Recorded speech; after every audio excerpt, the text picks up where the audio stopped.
On vous souhaite la bienvenue à ericlatour.com. Dans quelques instants, on vous parle du mouvement écologique du Richelieu qui a un projet pour réhabiliter le site de l'ancienne usine Hart Battery dans le vieux Saint-Edmond en parc nature.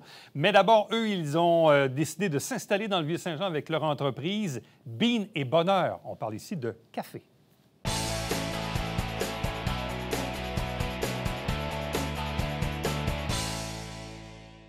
Vous savez comment j'aime bien vous faire découvrir des gens qui font des affaires dans le centre-ville, dans le Vieux-Saint-Jean, des entrepreneurs qui ont des idées, qui créent leur entreprise, qui choisissent de s'y établir aussi dans le Vieux-Saint-Jean. Bien, c'est le cas aujourd'hui de nos invités qu'on vous présente à l'instant. C'est l'entreprise Bean et Bonheur. C'est situé au 131 de la rue Saint-Jacques à Saint-Jean-sur-Richelieu, tout juste sur le côté de rue, entre l'Imprévu et la cathédrale. C'est une entreprise qu'on dit artisan torréfacteur. Donc, on est dans le monde du café de haute qualité, de différentes saveurs. Nos invités sont Steve Blais. Bonjour à vous. Bonjour. Accompagné de Joanie Blais. Bonjour et bienvenue. Bonjour. Bon, l'idée part comment? Comment vous vous dites un jour, nous autres, on va s'installer dans le centre-ville, puis on va avoir une entreprise, puis on va vendre du café? En fait, l'idée est partie de l'intérêt de savoir pourquoi il y avait du bon café puis du moins bon café sur le marché. Puis, de fil en aiguille, dans le fond, puis sur les voyages qu'on avait faits, on a découvert le café de plus de spécialité où on était capable de torréfier, puis tout dépendant de la façon qu'on torréfiait le café, on était capable de faire sortir les arômes vraiment du terroir, un peu comme le vin. On est vraiment dans les subtilités, dans les vins, dans les arômes qu'on peut y donner selon la torréfaction qu'on fait. Donc, à la base, vous êtes des amateurs de café? Oui, tout à fait. Oui, oui. Des amateurs de bon café? De bon café. C'était surtout moi, à la base, quand on s'est rencontrés, qui était une amatrice de café. Steve, un peu moins. Puis, peu à peu, c'est ça, il a commencé à torréfier à la maison pour moi, puis ensuite pour les amis. Puis là, la demande est devenue de plus en plus grande. Fait qu'il a fallu faire l'achat d'un torréfacteur. Puis, par la suite, justement, on s'est envenu ici. Mais les goûts, ça se développe. Tu sais, il y a 20-30 ans, on buvait de la bière commerciale. Ouais. Puis aujourd'hui, on boit de la bière de microbrasserie. Puis personnellement, je me verrais mal retourner en arrière. Ouais. Même chose avec du bon vin, c'est la même affaire. Tu sais, le café, c'est la même chose. À partir du moment où tu as goûté un bon café, quand tu en goûtes un mauvais, Tu ne veux pas revenir en arrière. tu veux pas revenir en arrière. Non. Et tant mieux. Oui, tant mieux. Puis de là, on fait tout l'approvisionnement, tout l'achat de café prend un sens aussi dans ce sens, dans Ouais. cet univers-là, où qu'on fait de plus en plus affaire directement avec les producteurs pour acheter le café directement. On achète les récoltes en avance. Comme ça, le producteur est capable d'avoir un revenu, puis même une forme de financement, dans le fond. Mais quelle est la distinction ou cette décision-là d'être, de dire, ouais, bon, je suis un amateur de café, je m'amuse, je m'achète des équipements, puis je fais ça chez nous, et dire, je me lance en affaires là-dedans. Cette décision-là, elle a été prise où dans l'équation? Bien, en fait, moi, j'ai toujours gravité dans le monde entrepreneurial depuis que je suis tout jeune, surtout dans le monde agricole. Puis, donc, j'avais cette fibre-là qui était là, qui était un peu, je veux dire, en attente d'avoir le bon filon, si je peux dire, ou la bonne bine pour aller de l'avant. Puis avec le café, on voyait une belle opportunité de joindre un peu toutes mon background agricole, puis d'être capable de parler avec les producteurs agricoles, autant à l'étranger qu'ici. Mais un producteur agricole de café reste un producteur de café. Là, on a un café plus de spécialité. On rentre dans un peu plus dans un jargon différent, puis dans des qualités de café complètement différentes. Puis là, après ça, le côté artistique de la torréfaction, si je peux dire, parce que c'est un peu comme un chef cuisinier ou un brasseur. Il faut que tu y mettes des arômes, puis tout dépendant des degrés, puis la quantité de temps que tu y mets, de la chaleur, ça va développer les arômes à ce moment-là. Puis là, on peut le développer, puis après ça, c'est le plaisir de servir aussi la personne, de faire découvrir à la personne. Puis c'est qu'est-ce qu'on aime ici, c'est que les gens viennent directement à l'atelier, ils peuvent goûter. Avec la pandémie, on fait moins de dégustation, mais on faisait des dégustations avant, ça va revenir. Fait qu'on fait découvrir le café de spécialité, on fait développer les gens, leur goût et tout ça, puis de cette façon-là, les gens, ils peuvent apprécier aussi la qualité qu'on produit. Donc, de ce que je comprends, vous aviez déjà la fibre entrepreneuriale, l'expérience dans le monde agricole. Vous, est-ce que vous étiez un peu dans le monde des affaires auparavant? Bien, en fait, j'étais massothérapeute, donc j'avais quand même, j'étais travailleur autonome. Tu savais c'était quoi, là, gérer une entreprise? Oui, bon. c'est ça, exactement. Je savais déjà ce que c'était. Puis quand on s'est rencontrés, on voyageait beaucoup. Puis le premier voyage qu'on a fait, Pack-Sac, avec notre fille, notre première fille, bien, on est allé au Guatemala.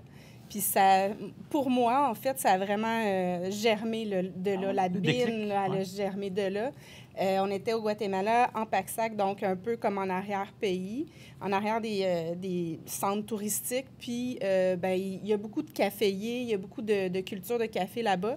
Puis, en fait, on voyait des enfants pas le caniveau, là, mais tu sais, dans les fossés, des jeunes enfants avec les gros sacs de café. Et tu sais, c'était clair qu'ils n'allaient pas travailler avec leurs parents pendant les vacances, là. C'était vraiment leur emploi de journée. Puis, tu sais, j'ai regardé Steve, puis tu sais, avec la petite en porte-bébé, puis j'ai comme fait « Oh mon Dieu, ce serait-tu merveilleux si on pouvait avoir comme une main... une main prise sur d'où est-ce que vient notre café qu'on boit à la maison. » Bon, il y a une expression qu'on entend beaucoup là, depuis quelques années, c'est le café équitable. Bon, premièrement, ça veut dire quoi? Comment on peut vraiment s'assurer qu'il est vraiment équitable quand des gens comme vous l'achetez, là? Comment on peut s'assurer de ça? Bien, en fait, il y a beaucoup de choses dans le mot équitable on pourrait faire une longue émission sur ce sujet-là.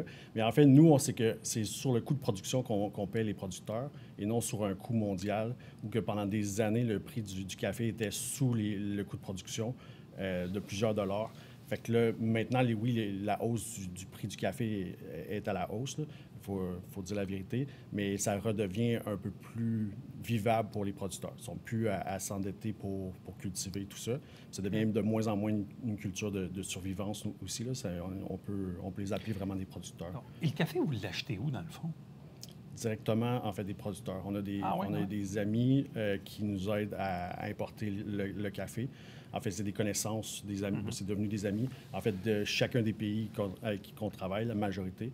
Fait qu'on connaît directement les producteurs du Brésil, du Nicaragua, du Costa Rica avec qui on travaille. Puis après ça, bien, on a un importateur avec qui on travaille ou qui va nous chercher des lots différents ou qu'on n'a pas de contact encore, là. Et quand on parle de variété de café, bon, dans le monde du vin, on parle de cépage. Ouais. Dans le monde du café, ça fonctionne comment? Entre une plantation au Nicaragua ou au Guatemala ou dans un autre pays, la différence? En fait, il y a deux grandes familles dans le café. Il y a l'Arabica puis le Robusta. Le Robusta, c'est celui qui va pousser en plus basse altitude, puis il va avoir un peu plus de caféine naturellement parce que la caféine, c'est le répulsif, en fait, c'est comme l'insecticide pour la plante. Fait que ça produit. Puis tu as l'Arabica qui est plus haute altitude ou qui va produire une bine d'une meilleure qualité. Puis après ça, bien là, tu as une déclinaison un peu comme les cépages où que tu peux te perdre longtemps de tout ça. Mais c'est surtout le soleil, puis le terroir aussi, le sol, puis la qui vient changer qui va changer les arômes aussi. Puis après ça, tu as un travail aussi post-récolte où que durant le nettoyage des bines, puis quand ils font sécher au soleil, par exemple, va donner des arômes, une concentration des sucres qui va être différente. Outre la matière première dont on vient de parler, quand ça arrive chez vous, puis on parle de torréfaction, en quoi la torréfaction vient-elle, disons, mettre la touche finale au produit que le consommateur va avoir en bouche, là? En fait, le grain de café qu'on dit vert, quand elle arrive à l'atelier, il n'est pas consommable. Il est trop dur, puis il n'y a pas d'arôme, il n'y a pas d'odeur vraiment. C'est vraiment, ça sent le maïs. Le maïs, il n'y a pas d'odeur. Durant la torréfaction, bien, on joue avec les sucres, dans le fond. Fait qu'on brûle, puis on fait la caramélisation, si je peux dire, des sucres à l'intérieur. Fait qu'on va perdre environ 20 de poids, puis on va presque tripler la grosseur du grain de café à ce moment-là. Okay. Puis c'est là qu'on va développer tous les arômes. Puis que c'est vraiment... un grain de café, c'est fait un peu comme un oignon, avec plein de couches. Fait que dans ces couches-là, bien, on réussit à aller chercher les arômes qui sont en jouant avec les sucres. Okay. Qu'est-ce qui fait que vous vous êtes installé dans le Vieux-Saint-Jean il y a 3 ans maintenant? Je dirais un pur hasard. En fait, on était un peu plus proche de Montréal. Les deux, on a déjà habité. Moi, je viens de Saint-Jean-sur-Richelieu. Steve a habité quelque temps quand il était au cégep à Saint-Jean. Puis, moi, dans mon désir d'avoir l'entreprise, je voulais avoir l'entreprise attenante à la maison parce que je trouvais ça donc romantique Et pratique. et pratique d'avoir la famille à même l'entreprise, que ben, les filles vont se coucher, ils vont donner un bec à leur père s'ils travaillent à la torréfaction, puis, tu sais, ça fait un esprit... ils voient un peu plus leur père, tu sais, et leur mère aussi. Puis Steve a, par hasard, trouvé cette maison-là qui date de 1912. Et moi, je suis une amoureuse folle des vieilles maisons. Puis je suis rentrée dedans, j'ai mis le pied, puis ça y était. Bon, quelqu'un qui rentre à la boutique, là, chez vous, qu'est-ce qu'il voit en rentrant à la réception? En fait, quand il rentre dans la boutique, c'est un peu un back to the future où on garde un esprit un peu cosy, un peu des années 20, 30. Puis ça sent le café, c'est très convivial. En fait, ça se peut que les filles courent aussi dans la boutique. Puis ensuite, il y a toute l'arrière-boutique où l'atelier de torréfaction, tout ça, qu'on est tout le temps ouvert à faire visiter les gens quand ils viennent. Mais quand ils rentrent, c'est vraiment les sacs de café pour acheter qui sont... Et là, les gens, ils achètent du café en grains, ils l'achètent moulu. En fait, nous, on le conserve toujours en grains. En fait, le café est torréfié à toutes les semaines. En fait, fait qu'on torréfie du café à toutes les semaines, fait qu'il est fraîchement torréfié. Nous, on le conserve en grains pour question de logistique, là, d'inventaire. Okay. Puis, en fait, on peut le moudre sur place selon le type d'infusion que la personne veut. Puis, sinon, on peut partir avec son sac de café en grains aussi. Et c'est destiné principalement aux gens qui utilisent quel type de machine? De tout. De tout. On fait du French press ou le bon vieux bottom jusqu'à la cafetière italienne sur le feu pour le camping. On va trouver, selon vos goûts, puis selon votre niveau d'aventure que vous voulez avoir dans votre expérience de la tasse à café, on va vous trouver le café qui va fonctionner avec vous. Que penser, parce qu'il y a quand même beaucoup de gens qui utilisent les formules Keurig ou Nespresso, Tassimo et compagnie. Vous n'êtes pas là-dedans du tout, là? Non. Donc, votre café ne se retrouve pas dans des petits K-cups, là? Il y en a qui l'utilisent, par exemple. Oui, ils peuvent le faire, réutilisable, ils vont réutiliser, mais majoritairement, on n'a jamais attaqué ce marché-là. Pourquoi? Pour le fun? Juste pour savoir. En fait, une question de responsabilité écologique, parce qu'en ce moment, on n'avait pas trouvé encore qu'est-ce qui faisait que la coupe pouvait être vraiment biodégradable. Sur le marché, il n'y a rien qui se fait encore, mais... Ouais. C'était surtout ça. Ça produit énormément de déchets. L'infusion n'est pas super adéquate, mais c'est possible de faire quand même des choses assez intéressantes là, parce qu'on a goûté des produits qui étaient assez intéressants. Ouais. Mais c'est surtout la partie écologique qui c'est intéressant parce que comme consommateur, surtout dans les bureaux, c'est facile, la machine, bon, tout ça. Et tu te dis, tu regardes ça au bout du compte, bon, la machine, elle va durer 2 ans, il faut que tu en rachètes un autre parce qu'elle va briser, puis elle n'est pas trop garantie. Tu calcules le nombre de cafés que tu mets là-dedans, en bout de ligne, puis c'est des milliers de dollars. Puis des fois, on est hésitant à s'acheter une bonne machine à 1000 ou 2000 $. Oui. Mais tu te dis, en bout de course, c'est peut-être ça qu'on aurait dû faire.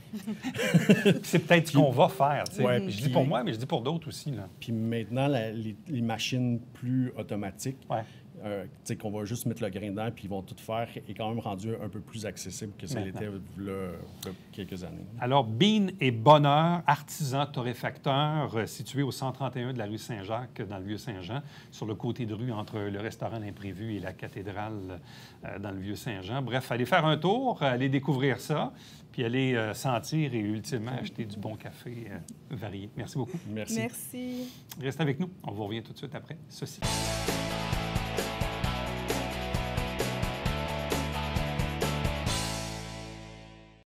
Salut, ici Alexandre Baudouin. Et François Trépanier. François, cette semaine à Sport Express, même invité, 2 sujets différents, curling et craft hockey ville. Absolument, gros tournoi ce week-end à Marcel-Larocque. On en jase avec Guy Moreau de l'Arena Marcel-Larocque. Allez voter! Oui. Ne manquez pas ça. Mesdames et messieurs, bon matin et bienvenue à votre télé-bingo sur les ondes de télévision du Haut-Richelieu. Vous aimeriez jouer au bingo dans le confort de votre foyer? C'est possible! Tous les dimanches matins, 9h30, à la télévision du Haut-Richelieu, maintenant en haute définition au 609. Pour vous procurer les livrets du Télébingo, c'est facile.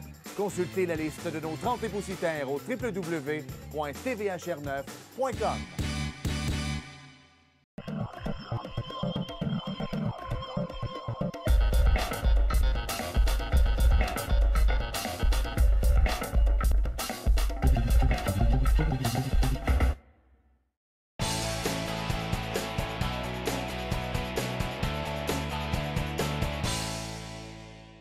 Voilà une excellente nouvelle pour la réhabilitation d'un site, d'une ancienne usine, la Art Batterie. Ça va peut-être vous rappeler quelque chose.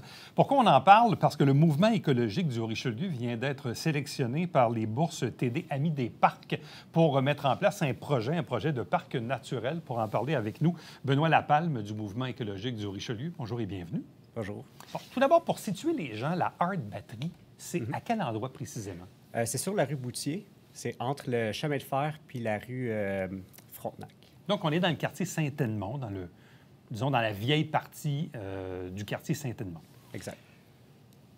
Je disais tantôt, on est en réhabilitation de ce genre de site-là. Parlez-nous un peu des premiers balbutiements de ce projet-là. Dans le fond, le projet a commencé en 2019. La Ville elle a fait un appel de projet. Le mouvement écologique, on a proposé le projet de faire un parc nature sur l'ancien site de la Art Battery. Le projet est inspiré du Champ des possibles à Montréal. Enfin, moi, je travaille à Ubisoft. On est comme juste à côté du Champ des possibles. Puis il y a des milliers de travailleurs qui traversent un espace qui est sensiblement le même que celui-là. Donc, quand j'ai vu l'appel d'offres, j'ai vu la similitude tout de suite entre les deux sites. Puis je me suis dit, bien, pourquoi pas à Saint-Jean? Si Montréal a été capable de protéger une friche, une ancienne friche industrielle, bien, pourquoi Saint-Jean, est-ce qu'on ne le ferait pas justement en plein cœur du centre-ville, où il y a un réel besoin là, de verdure? Bien, c'est parce qu'il y a comme une nuance. Alors, je prends l'exemple. Moi, j'habite dans la partie, disons, haute de NDL, limite l'Acadie, où on a le parc des Parulines. Mais là, on parle évidemment d'une forêt qui appartient à la ville, qui a été aménagée pour ça. Là, on est dans le cœur d'un ancien quartier industriel, donc on s'entend qu'il n'y a pas de forêt comme telle.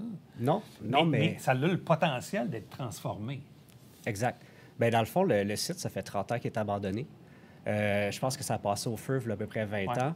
Puis là, les sols ont été décontaminés.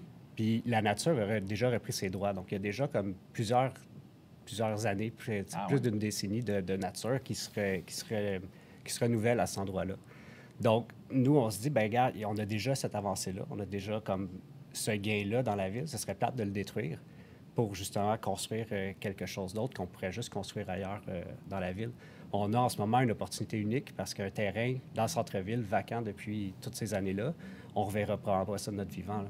Fait que si on veut verdir le centre-ville, c'est notre chance de le faire. Bon, d'ailleurs, c'est drôle parce que la conseillère municipale, Mélanie Dufresne, parle souvent de la problématique des îlots de chaleur, mais surtout dans le vieux Saint-Jean ou limite Saint-Edmond ou Notre-Dame-Auxiliatrice.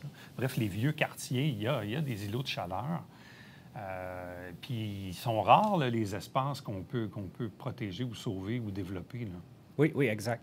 Puis justement, on se dit, bien, ça, c'est l'occasion unique. Justement, il faudrait sauter dessus pour justement pouvoir en profiter. Bon. Le terrain de l'ancienne Art Battery appartient à la ville? Il appartient à la ville. OK. Fait que c'est un terrain public. Il n'y a absolument aucun frais là, lié au projet qu'on propose parce que le site appartient déjà à la ville. Il a déjà été décontaminé. Tout ce qui empêche le projet de se concrétiser en ce moment, c'est qu'une pancarte qui interdit l'accès aux citoyens. Donc, moi, cette pancarte-là, je ne la comprends pas. C'est pourquoi est-ce qu'on interdit l'accès à un terrain public qui pourrait justement servir d'un parc puis qui pourrait faire un milieu de vie intéressant, justement, un lieu de rencontre. Et quelles sont les intentions de la Ville par rapport à cet espace-là? Donc, visiblement, la Ville ne veut pas le revendre pour faire d'autres choses avec. De ce que j'avais compris en 2019, quand il y avait eu l'appel de projet, il y avait la commission scolaire qui était censée aménager des bureaux à cet endroit-là. Là, ça branlait un peu dans le manche, puis là, bien, justement, ils ont fait un appel de projet pour justement pousser la note ou trouver quelque chose d'autre à faire. Nous, on a proposé ce projet-là. On sait qu'à Saint-Jean-sur-Richelieu, quand on parle de projet, c'est souvent détruire quelque chose pour enrichir quelqu'un. C'est rarement un projet qui est pour l'environnement. Donc, nous, on s'est dit, on va faire quelque chose de positif. On va proposer un projet pour l'environnement à cet endroit-là. Bon. Et là, qu'est-ce qui fait que vous êtes sélectionné par les bourses TD Amis des Parcs? C'est quoi ça? La bourse TD Amis des Parcs, en gros, c'est un programme qui vise à créer des liens essentiels entre les parcs et les citoyens. Dans le fond, par la bourse, ils veulent qu'on fasse des activités, justement, d'éducation en environnement, de développement durable, puis, dans le fond, de créer un meilleur aménagement des parcs puis des espaces verts à travers le Canada. Et ça, c'est un programme de bourse de la Banque TD? Oui, de la Banque TD, oui. OK. Et là, dans le fond, vous avez soumis votre projet puis il a été retenu, exact. C'est ça? Exact. Bon. Et ça consiste en quoi? On vous verse un certain montant d'argent, bref? Oui, dans le fond, on a reçu une bourse de 2000 $ qui est à utiliser pour faire des activités pour justement le parc. Nous, ce qu'on a dit, c'est qu'on veut créer un parc dans le centre-ville de Saint-Jean. Il y avait 50 des bourses qui étaient allouées pour les milieux, justement, les communautés plus vulnérables. Ouais.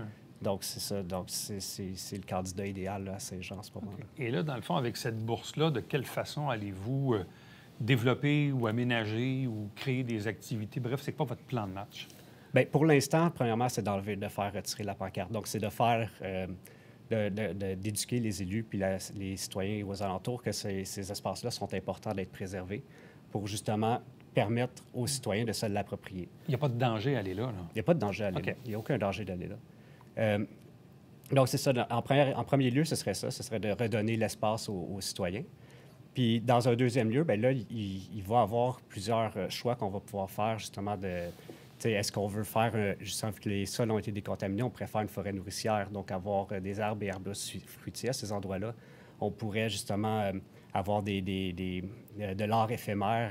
On pourrait comme créer, on pourrait mettre des bancs de parc ou installer des tables à pique-nique pour que les gens puissent utiliser ces espaces-là pour, justement, se rafraîchir. Parce que dans le centre-ville, il n'y a pas beaucoup d'arbres. C'est des gens qui habitent dans des multilogements, souvent sans cour arrière. Donc, il n'y a pas grand place où ces gens-là peuvent aller se rafraîchir. Donc, d'avoir un lieu comme ça où ils peuvent se réfugier quand en pleine canicule, bien, c'est un plus. Est-ce que c'est un parc qu'on pourrait éventuellement baliser avec des sentiers, Oui. avec des poubelles, des bancs, ce genre d'équipement-là? Oui, bien, c'est sûr que pour nous, l'important, c'est de préserver l'aspect naturel. C'est pas de faire du gazon avec des bancs de parc puis des balançoires, mais c'est de vraiment garder le lieu le plus naturel possible. Mais oui, d'aménager des bancs de parc, du temps d'aménager des tables à pique-nique avec des sentiers balisés pour pas que le monde piétine partout, pour laisser quand même l'espace à la nature. Mais nous, c'est la vision qu'on a de la chose. Bon, quand on dit que la nature a repris ses droits, qu'est-ce qui a poussé là depuis 30 ans? Bien là, en ce moment, on ne sait pas exactement. On n'a pas le droit d'y aller. Nous, ce qu'on aimerait faire, justement, c'est organiser un BioBlitz cet été. OK. Il y a Jean-Pierre Guillet, justement, qui s'est porté volontaire pour animer le BioBlitz. Donc, on pourrait avoir une meilleure Faire un idée de ce qui se inventaire passe. des lieux, c'est ça? Oui, puis en même temps, de permettre aux gens d'aller dans le milieu puis de se l'approprier, d'aller toucher les insectes, d'aller voir les plantes qui sont là, justement. Parce que la nature, c'est important d'avoir un contact quotidien avec. Parce que sinon, ça devient un peu abstrait. Si la nature, c'est juste là-bas, dans le fond, dans la campagne, bien, c'est dur d'être sensible. Puis est-ce qu'éventuellement, cet endroit-là serait susceptible, disons, on serait susceptible d'y planter d'autres types de végétation qui ferait qu'au fil du temps, ça grossirait même en hauteur, si on veut, là? Oui, bien justement, ça fait partie des plans possibles. On peut juste le laisser aller comme tel quel, mais on peut aussi faire des plantations, justement, pour, si on veut rehausser le niveau de biodiversité puis accélérer un peu plus le processus. OK.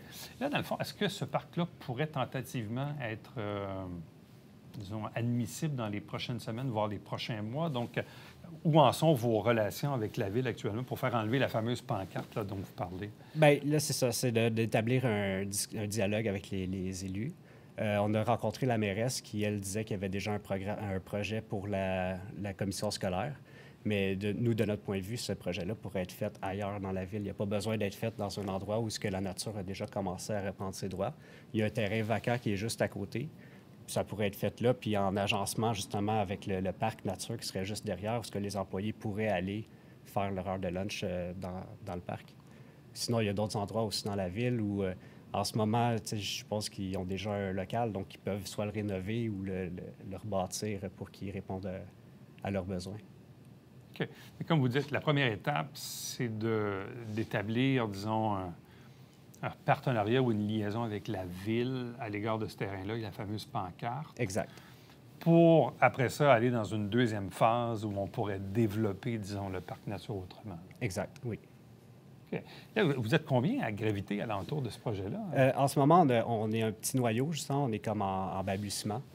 Justement, s'il y a des gens qui sont intéressés à participer, qui veulent contribuer, bien, ils peuvent nous suivre sur notre Facebook du Mouvement écologique du Haut-Richelieu ou venir sur notre site Web. Ils peuvent venir en communication avec nous, puis on pourrait justement voir s'il y a des gens qui ont des projets auxquels on n'a pas pensé. Bien, on pourrait justement aller de l'avant avec ces projets-là. C'est-tu quand même assez grand comme espace? Oui, je ne me souviens pas des chiffres, par contre. Mais c'est quand même... c'est quand même un morceau assez important là, qui fait une C'est différence. un bon morceau, hein? Oui. En termes d'espace potentiel. Là. Exact. Et là, est-ce que le mouvement écologique a d'autres projets comme ça? Est-ce que c'est quelque chose que vous voulez répéter ailleurs éventuellement? Bien, c'est sûr que pour nous, c'est une activité qui est positive. C'est souvent, le mouvement écologique, bien, quand on entend en parler, c'est parce qu'il y a un projet dans un boisé, puis là, on essaie de protéger le boisé. Fait qu'on est toujours un peu à la traîne de qu'est-ce que les promoteurs veulent faire. De dénoncer des affaires au exact. lieu de proposer des exact. affaires. Donc là, ça, c'est quelque chose qu'on met de l'avant, puis ça apporte une énergie qui est positive. Donc, c'est sûr que ça risque de nous inspirer justement à vouloir en faire d'autres. Alors, donc, projet de parc naturel à l'ancienne Art Battery dans le quartier Saint-Edmond, à Saint-Jean-sur-Richelieu. Donc, le mouvement écologique du Richelieu qui a été sélectionné par les bourses TD Amis des parcs. Et donc, on verra bien sûr avec attention la suite de ça. Mais visiblement, il semble y avoir un potentiel intéressant, disons, de réduire les fameux îlots de chaleur dans le centre-ville. Merci beaucoup. Bien, merci. Restez avec nous. On vous revient tout de suite après ceci.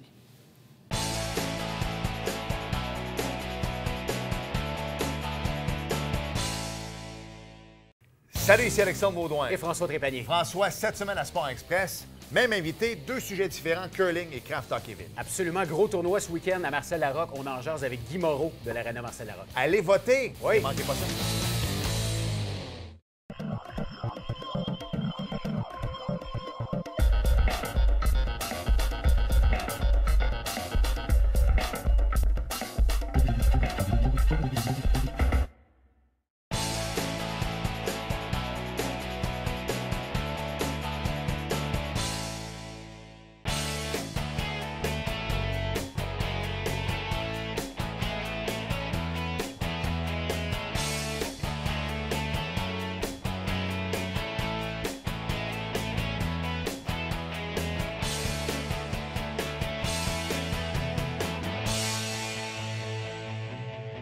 Plus que quelques jours, voire quelques heures pour démanteler vos abris d'auto temporaires. La réglementation municipale à Saint-Jean fixe la date limite au 30 avril. Sinon, vous serez bien sûr en défaut et potentiellement, vous pourriez recevoir une amende. Donc, abris d'auto temporaire, maximum. On enlève tout ça d'ici le 30 avril. À demain. Bye bye.